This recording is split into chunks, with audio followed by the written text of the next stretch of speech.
Welcome to this week's Aspire Higher podcast. We are so happy that you joined us. We have Charles over here. Charles, you look great. Thank you, ma'am. I appreciate that. Of course. Where can they find you, Charles? Oh, you can find me on social media at Charles L. Bailey, Bailey, Jr.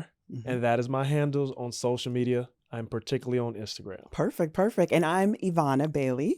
And you can find me at Yvana, YVANAHB on Instagram. And also, please go to our website, www.aspirehigherlife.com. Oh, yeah. You can also purchase our book. This is our baby, guys. This is our brand new book. It is called The Flight of Your Life, The Power of Propulsion. It is meant to inspire, encourage, and accelerate your life, your business, or your sport. Yeah, so please grab yourself a copy. It's available on Amazon. It's available where else? Barnes & Noble, iTunes, anywhere books are sold. Anywhere.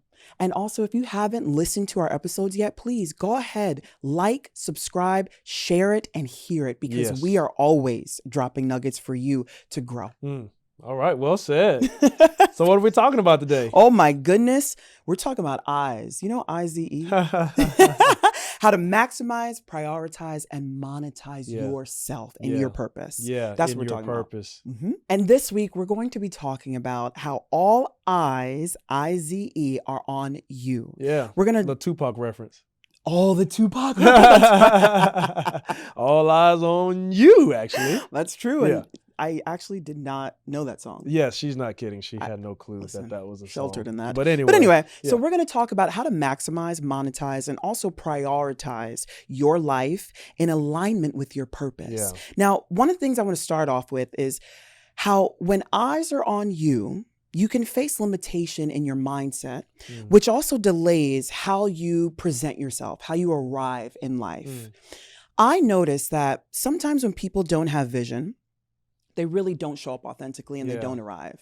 And also I noticed that when you face, or when people have faced limitations in their lives or feeling like they've been boxed in, it's very hard to maximize their passion, their potential, and their strengths if they're feeling that type of limitation. Yeah.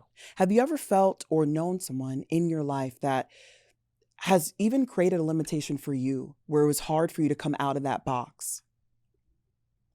I have experienced that, my own story. I actually was ridiculed as a young girl for my voice.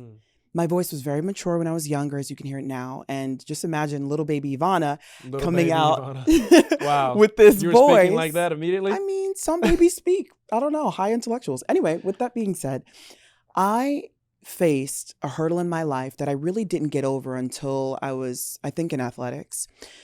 I faced feeling the cap on the very thing that God would end up using in my platform, which is speaking. I felt and knew that I was unique, but others that didn't understand how God packaged me with my voice would ridicule me, even as adults to a child, and say, your voice is too deep. It's too raspy. How could you be speaking like this at such a young age? And those statements crippled my identity. It crippled who I felt like I was. It crippled even the notion of, I can't control the voice I've been given, but I felt like their limitations had control over me. And so I pushed the boundary of limitation. I got out there and I said, you know what? I'm going to be singing. I'm going to be on someone's stage. I'm going to be presenting. I'm going to use the very thing that they said about me. And I'm going to use it to maximize my purpose and my potential. And in our book, we talk a lot about the things that helped us get through in life and get over in life, because I ran track professionally and I ran the hurdles. One of the things and the techniques that we use is to make sure that you are accelerating through the hurdles, over the hurdle, and through the finish line. Many times when we face limitations or we feel like we're boxed in life, we don't even start the race. We can't even accelerate because there's something holding us back. There's some type of limitation. And Charles, I want you to really talk about what that limitation looks like in the clients that you've had, or in athletics and business, and how people can get out of the box of limitation.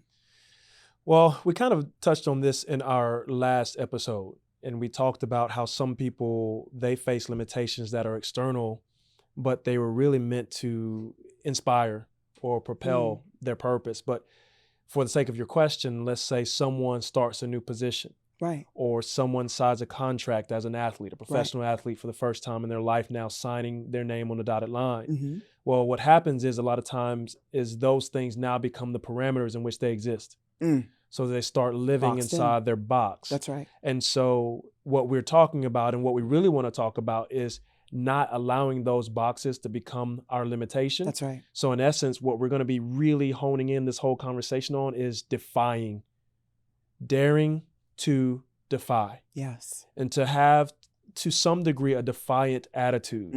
We're not talking about being abrasive, right, or disrespectful, or obnoxious, or rude, narcissistic, egotistical, all those things that are based in one's rooted ego and self. But how you can say, I'm wanting to take this opportunity and then create momentum with it that will go beyond the parameters of what I've been given. That's really what we're trying to talk about today. And we have some interesting stories. I know it's kind of funny. We were just at a conference, you and I. We got the chance to speak. We hosted some panels. We were on some panels for the Athletes Voices. Shout out to Athletes Voices. Yes. It is an incredible organization rooted by Joanne Pasternak, who actually is a connector, and she brings people together from professional athletics. She worked in professional athletics.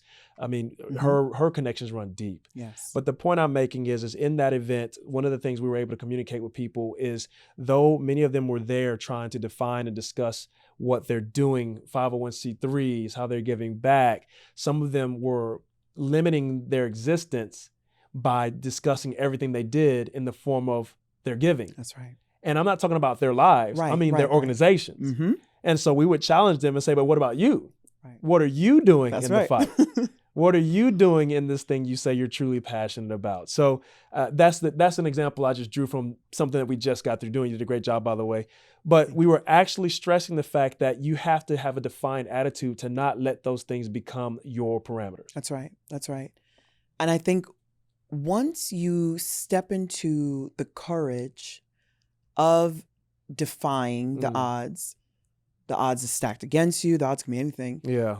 You will soon start to realize that when you are in position, it is your responsibility to maximize, prioritize, and monetize who you are, your brand, and ultimately you'll discover that your purpose will teach you how to do those things. And, you know, we think about athletics, that's the background we came from. And unfortunately, far too many times athletes are boxed in, as well as business people, are boxed in to their title, to their position, to their status. With being boxed in, I think people grow comfortable with the box, and they don't really grow and take root anymore into a bigger understanding of, well, when this ends, what am I going to do? What am I going to do with my life? How am I going to propel my vision that I once had to make it into the league, to make it into the top office, to make it on the highest level? What am I going to do when that's over? And how is my life going to propel forward into purpose? Right. That's one of the hardest things to navigate. I've navigated it myself. And I know one thing, I had to be very authentic with who I am. Once that title is stripped, no longer athlete, no longer trying to achieve an Olympic dream, no longer in this title or position, who am I outside of life, business, and sport? Yeah. And then what is my new box to really thrive in? Those are some tough questions that I don't think many people want to ask themselves, but they need to, because they're doing themselves a disservice. So, Charles, something I want to talk about is, it's not personal, but it's positional. How we view life in what we do, we should reframe our mindsets to understand that when we are hired, when we are achieving something, it's not a personal thing. It is a positional thing. Yeah. And when that position is over, is terminated, is furloughed, what's left? Well, not just what's left, but I think I get a feeling and sense of what you're saying, because some people also don't go into a position in mind with the end in sight, right? Right. So in business, we have exit strategies. Some people Absolutely. start a business and That's they're right. thinking 5 years, 10 years out, how can I be planning to exit That's unless right. this is something they feel like is their life mission or so to Right. speak.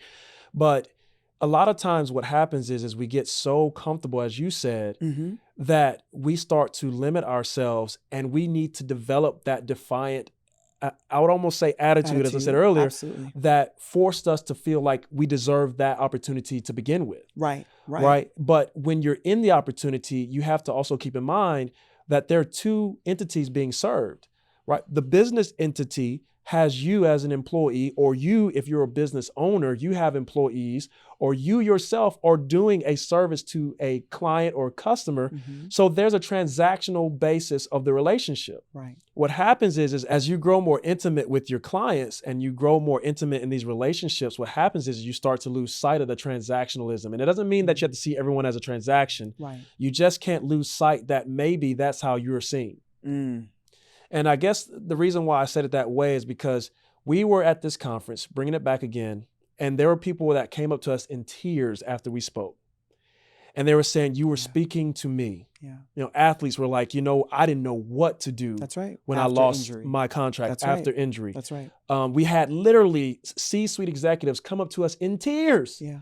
Saying, I was with this company for 39 years, 30 plus years. Yep. And, COVID came and I thought I was surely going to be here forever. And they let me go because I was at the top. That's right. Because a lot of times people forget that you're at the top, you think you're secure, but no one's secure. And That's you're right. also not as secure as you think you are. That's right. Because you reached this level or attained this level that you think is permanent. There is no permanence. Right. Because it's positional. That's right. So that's what I think we might want to sit on this for a little bit and talk it through. Absolutely. Because I think the daring to defy means you have to start seeing yourself as only you and you alone. In our book, we call it being the CEO of YOU. Right. Because if the company has a mission and a vision and a purpose and you no longer fit it, or you timed out, you better have had that for yourself. So then you can create another platform to keep your purpose moving forward. That's right. Absolutely. And that's when you have to maximize the position you're in. Yeah. And you talked in the last podcast about there are opportunities in certain positions and jobs where you can request for more education. Yeah. They will pay for your education for you to be stronger in a skill set. Yes, absolutely. Seminars. And take advantage of it. Because when it does end, what are you walking away with? It's not good enough anymore to just have a paycheck. How are you elevating and leveraging your skills, your talents, and your potential and maximizing that so that when you do move forward, your priorities are in alignment? You say, well, I'm moving forward with a master's. I'm moving forward with a business degree. I'm moving forward with not only just a sneaker deal, but a vision on how I want to propel a business where I want to patent my own, whatever it could be within athletics so that you can leverage yourself and be thus for marketable. It's not good enough anymore to just receive a check. Yeah. What are you going to do with your passion and your purpose? That's really what it boils down to. And that's why we started off talking about priorities. Yes. It is up to us to make sure we have our priorities in line. It's amazing how when you're young and you hear stuff that your parents would say, or maybe your school teacher or someone, they're like, you don't got your priorities right? Or whatever it may be. Yes. You don't understand it as expected until you get older. Right. But even when you're older, without having that guidance and practice or taking it seriously, it becomes even more difficult to align your priorities because everyone wants to give you theirs. That's right. Or tell you what your priorities should be. That's right. Absolutely. But you have to define the fact is, I am number one. I'm not being selfish. Absolutely not. I'm being responsible. That's right. You know what I mean? That's right. And taking care of self doesn't mean only meeting your needs. Right. It means that you have to be mindful that if you don't take care of self, then you can't meet anyone else's needs. Yeah. Might drop again, because so many times people are taking care of everyone else's needs, everyone else's responsibility, even in the companies that they work for. And what does it leave them with when they're terminated? And that's the situation we deal with all the time. Tears. Yeah. Hurt and loss. I can't believe baggage, they did this to me. Bondage. Right. That's a lot. That's a lot. And that is why it is essential for us to help you understand when you are in a position when you're in a place, you must prioritize your responsibility first. Yes. Envision what can I do to maximize who I am in this position? Yes. Give yourself vision. It's not good enough to just have the company's vision. It's even better to walk away saying, I serve this in my company, and this is how I'm also going to serve my purpose in my dream. So that when you leave, or when you're removed, or when it's just time to transition, some seasons come to an end just so that you can grow into another pot. It's okay to be uprooted so that you can go deeper and grow and spread out and impact more lives into another pot. Yeah. Sometimes don't hold on so tight in the position that you have, because we know it can leave. It can, yeah. And to that point, Yes. What I'm hearing you saying is really true. And we talk about this in our book. In the earlier chapters, we talk about defying odds. Yes. And ultimately speaking, I think that's what we're trying to say. In terms of prioritizing, you have to know that the odds are already stacked against you. That's right. That's right. And the ability to actually defy the odds only happen to those who dare to do so. Mm-hmm. So what we're empowering you to do, and hopefully you're understanding and interpreting what we're trying to say, is you've got to start with you.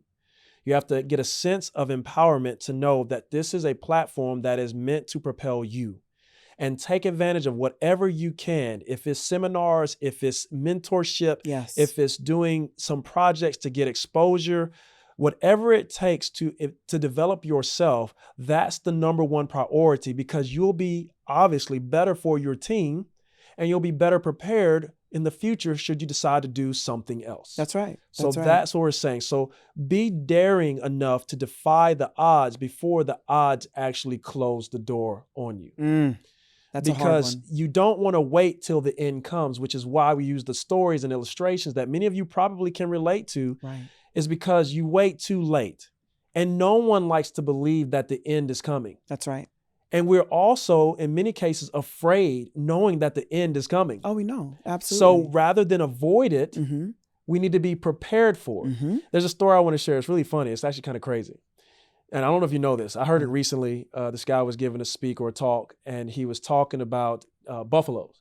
Okay. So for those of you who are out there that can add to this conversation, you're going to find this interesting, please do in the comments below. But he said that buffalo actually by nature don't like water. We always think they like water, but they have all this fur and all this Right. stuff, but they don't like water. So Okay. here's what they have evolved to do whenever there's a storm. You think that when a storm occurs out there in the prairie somewhere and there's a whole herd of buffalo, that they would run away. Right. He said what they have all taught themselves to do, and they teach their young to do, is to run toward the storm. He said the reason why they run toward the storm is because they have learned over time that when they would run away from the storm, they were always in a state of running, and it prolonged the storm in their life because they were constantly running from it. Wow. So they were constantly in a storm, even if they weren't wet. Right. And he says, so what they've all done is you would watch them, and there's some video. Somebody can probably send us a clip of more of this, but they turn and they run through the storm because they found that if we have to go through a storm anyway, we might as well go right through it, because the shortest distance to the end of the storm is straight through it, not running from it. That's a whole life principle. But that's the point, because you have to be daring to defy. Yes, of course. Yes, there's storms. Right. Yes, this may come, but I'm willing enough to say at some point, even if I become CEO of this thing, or at some point, if I'm a franchise player, it's going to come to an end. Absolutely. So I'm going to put everything I can in order now. So when it does, I'm good.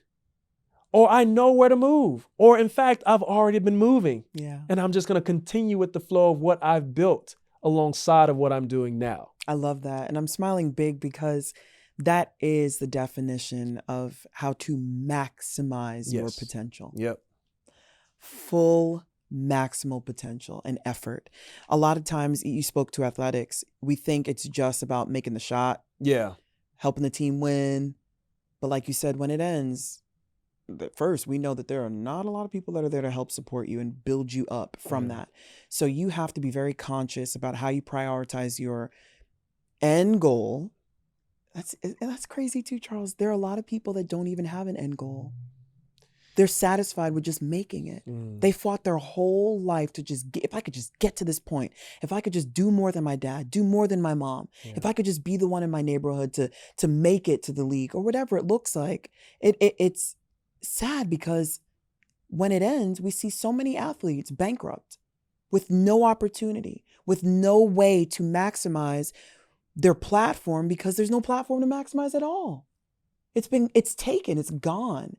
And guess who's responsible for that? Yep. You. And that requires a level of audacity. Yes. And you mentioned that audacity in page 617. If you guys purchase this book, I'm telling you, it is worth the read. Page 17, we talk about daring to defy. These are the principles that he's guiding you through now. And speak to that. Go ahead. Yeah, because you have to have a level of audacity that says, I know that the odds are against me. And in spite of that, I'm willing to do whatever it takes to move forward and to make sure that I am good, my family's good, That's right. but everyone who not depends on me, but everyone whose life depends on me fulfilling my purpose is good. That's right. Because you have to be defiant. Like I remember one of the stories that I love to reference, and I've talked about it, posted about it, Steve Harvey, right? You know, I like him. He's definitely becoming a great uncle to really this whole generation. And one of his signature stories he talks about in his own life was at the beginning of his dreaming when he was in school. He had a teacher that didn't quite see what he saw in himself. Steve grew up wanting his whole life to be on TV. That's all he's ever wanted. Right. He didn't know what it was going to come in fashion like. He just wanted to be on TV. And there was a time where in the class, his teacher had an assignment for the whole group, asked the group, I'm saying like I'm in this class, asked the group to write down what they wanted to be when they grew up. Right. So he thought this was his chance to tell the world, I'm going to be on TV. So he writes that down. And instead of being applauded when he goes and announces in front of the classroom, his teacher scolds him and publicly humiliates him and says, who do you know in this school? Who do you know in this city? Who do you even know at all that has been on television? And thinking that he was just trying to be a comedic jokester, even though he had the talent and the gift back then, just wasn't defined yet. She thought he was being a smart aleck and sent him home with a note to his parents and tried to get him into trouble because she thought he was making light of the assignment. And that's oftentimes what we face. Other people couldn't achieve with what they've been given, what we're meant to achieve. So you have to develop this defiant mindset, this audacious understanding that this is what I want to do. So this is how the story goes. And I'll make it very concise, very short. But Steve takes the note home to his parents. He was afraid, thought he was going to get in trouble because anybody going home with a note from their teacher knows even if you didn't do anything, you're probably going to get it or hear a mouthful, one of the two. And so he brings the note and he's waiting for his dad. His dad comes home and he thought he was going to be scolded. But his dad asks him a simple question. He says, what did the teacher want? And he says, I don't know, maybe she wanted us to write something like, be a basketball player or be a teacher or something, whatever he said. Right. And he said, well, you go get a piece of paper and you just write that down. He said, but this paper here she sent you home with, I want you to take that and I want you to put that in your desk drawer. And every day, every morning and every night, you take that paper out and you read that paper because that's your dream. And the lesson was the most brilliant lesson I've ever heard given to any person, not just a child, but person. It was that when that is yours, you have to develop this ability to defy what anyone and everyone else will say is not for you. That's right. That's right. Because if you're not willing to commit to that level and say, well, this is what I truly want, then honestly speaking, it's not meant for you. Wow. Because the dream is only reserved for those who dare to defy. Wow. Thank you, Charles, for sharing that story. That I don't know if you've ever heard that story, but that speaks. And look at Steve Harvey now. Wow. Look at his life. He sent a television to that teacher every year. Wow. He says, I've been doing it ever since my career took off. He went through some very hard times, but he sends a television, a flat screen to her every year, he said, so she can see him on TV with great clarity. Wow. Daring to defy. She's got a lot of TVs. Hopefully she's got a storage closet. Anyway, thank you again for sharing that because it really does speak volumes and a testament of what a man that had limitations placed on him as a child superseded and surpassed in vision form. And to see how he fulfilled his life so far, Charles, Wow. Yeah, it's Steve Harvey, we're incredible. so proud of you. Yeah, Seriously. Steve, if you're you're watching this, listening, Uncle I Steve, mean, please send us to hello. Uncle Steve. We're so happy for your life. But, speaking about that, that's another point to move on, though, is Yes. vision. Okay. You I love you vision. you have to have a vision Yes. for what you're doing. Right. A lot of people don't. And I remember this too, because even when I used to work in the corporate sector, I was a rising star in the corporate world. I worked for the largest privately owned wireless company in the United States at the time. And I was super young. And my whole life, I had this vision of what I thought my purpose was and success looked like. And it literally was the corner office. It was either a cubicle or a corner office. Wow. And it was at the headquarters. It was never at any of these retail. I never had that vision for myself. Okay. But the problem is that when you have a vision of where you want to go, it can become the box Absolutely. that limits your vision. That's right. But here's the deeper part. Even once you get it, and even once you have it, a lot of times that becomes the death of your vision, because you only see that far. Right. And so you don't envision what are you going to do with that that platform. That's right. That's right. You just get the job. So That's now this is where people get dissatisfied. This is why quiet quitting is happening, and it's an epidemic to some terms in the business world, because people are working in jobs they hate, they're miserable because they don't have a vision for their position. So they're looking for someone else to give them vision, when you have to give yourself vision. That's if you right. don't, you will always be starved for it. Wow. Isn't it so scary how entrepreneurs, athletes, people in business and leaders, they fight so hard and grind so hard to make it. Just to make it, right? But then what continues to propel them forward in their purpose? What's the driving factor? If you don't have vision, you perish. Yeah. That's a known wise statement. If you have no vision, you perish. I remember personally, my vision started in the 3rd grade. I always wanted to make it to the Olympics. 3rd grade, I had a vision. I started seeking and researching what it takes to get there. I started studying subjects, athletes, and what did it take for her to make it through polio and then become an heptathlete champion and world champion? What did it take for her to recover, rebound, rebuild, and then push forward? And you have a podcast with your friend Carlos. Yes, I do. With Rebound, Carlos. Rebuild. Shout out Carlos Good Flores. plug. Yes, that's right. Rebound and rebuild. But with that, my course of life was very easy when I was younger, because I knew if athletics affords me a way to maximize my purpose and potential, I'm all in. And my vision, my end vision, was the Olympics. However, when an unfortunate series of events happens in life and it defers your vision, derails that moment that you think, I'm about to make it, and something happens, what's next? And that's why you have to dare to defy. Because that's the last piece of the conversation we wanted to make sure that we highlight. Okay. Because we talk a lot about people who have it. Yes. We talk a lot about people who never even thought about it. Right. But what about the people who are so close and it doesn't work out? If you don't have a defiant attitude that come hell, high water, turbulence and trouble, I am going to thrive. Yeah. Not just survive. If this doesn't work out for me, well, good, because that's one less thing I need to think about. That's the type of mentality we're trying to get our listener, our viewer, to understand. Right. Because both of us, and I'm sure if you're listening, you can relate, there are things in your life that didn't work out. Right. But there are some of you who are listening, those things that didn't work out are riding in the car with you right now. And I'm not talking about a person. So if your spouse is in the vehicle, don't look at them. I'm talking about in your life. And there's also some people that carry those things with them into every season because they can't let go of what was lost. So you can't move forward unless you defiantly say, it doesn't matter what it was, who it was, how it came, and what way it entered my life. It only made me better because now I know what not to do. Or now I know where I am going. Or like some people say, man's rejection, God's protection. Some people even add it a little further and say it's redirection. I love it. Sometimes when you don't have vision for your life will give you vision. That's right. Because it'll eliminate the thing you were looking at so hard so that you can say, ain't no way I'm getting that. So let me go do something else. That's right. You know, when I had the vision, the Olympic dream, I noticed that my purpose was still in alignment with a forward momentum that I would say exceeded athletics. And I didn't really hone in on that because I was so focused on attaining the one goal. But I want to speak to someone who is kind of lost in that transition time where they had the vision of what they wanted.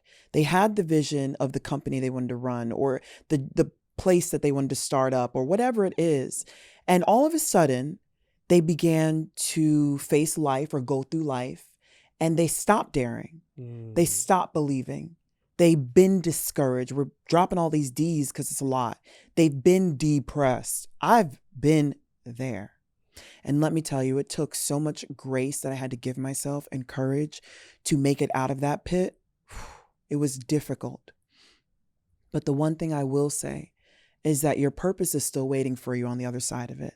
That's the hope you need. Yes. That's the courage you need. That thing that you're still supposed to do, it's still there. If you're still alive, like we said on our last podcast, if you still have time, come it's on. still your time. That's it. And one of the beautiful things about purpose is, and I want to make sure to say this, great point, by the way, is that purpose will push you through that path oftentimes. We always think our purpose makes things easy. That's right. But purpose is one of the most hard to get beings in existence, if I can use that as an illustration. Right. You know, you have to know that this thing will test you to see if you really want it. Exactly. And it does not allow anyone to get to her without pushing through some pain. Sometimes we forget that the reason why we run up against those walls is not because it's meant to say stop. It's meant to say, are you daring enough to climb it or run through it? Propel yourself forward. That's You're either right. you come to the point now where you know where I am. Right. It's just like Rapunzel. You gonna climb or scale this wall, or you're just gonna let your destiny die in a chamber because you thought it was too high. Wow. Climb, scale it, jump, leap, run, defiant. That's I'm right. going to get there, and if I don't get there, I'm getting somewhere. That's right. And awesome. This week, thank you. This Thank has you. been such a good podcast. It's rich with our wisdom, experience, knowledge. Earned. We're trying to help propel your life forward. And if you're stuck, if you're confused, if you're disappointed, reach out to us. Yes. We are here to help you. We have been there, and we are on the opposite side of that wall cheering you on. So please, if this is your first time hearing our podcast, like it, subscribe to it, share it. There are so many people in this life that are just doing their own life by themselves. We need to open up our communities and share the knowledge, share the wisdom that's being poured out because it's readily available to you. And also, if this is your first time, please visit us on our website, www.aspirehigherlife.com. We would love to help you navigate throughout this life, propel your life forward, and accelerate your life, your business, or your sport. Charles, thank you so much for the wisdom that you shared today. Thank you for your wisdom, it was love. Brilliant. I appreciate you. And I'm going to continue to challenge myself, and I want to continue to challenge them as well, to propel yourself forward even in the day. Destroy laziness, indolence, lethargy. Go through, push through, and propel yourself forward because your purpose is still waiting on you. Thank you. All right, girl. Great show.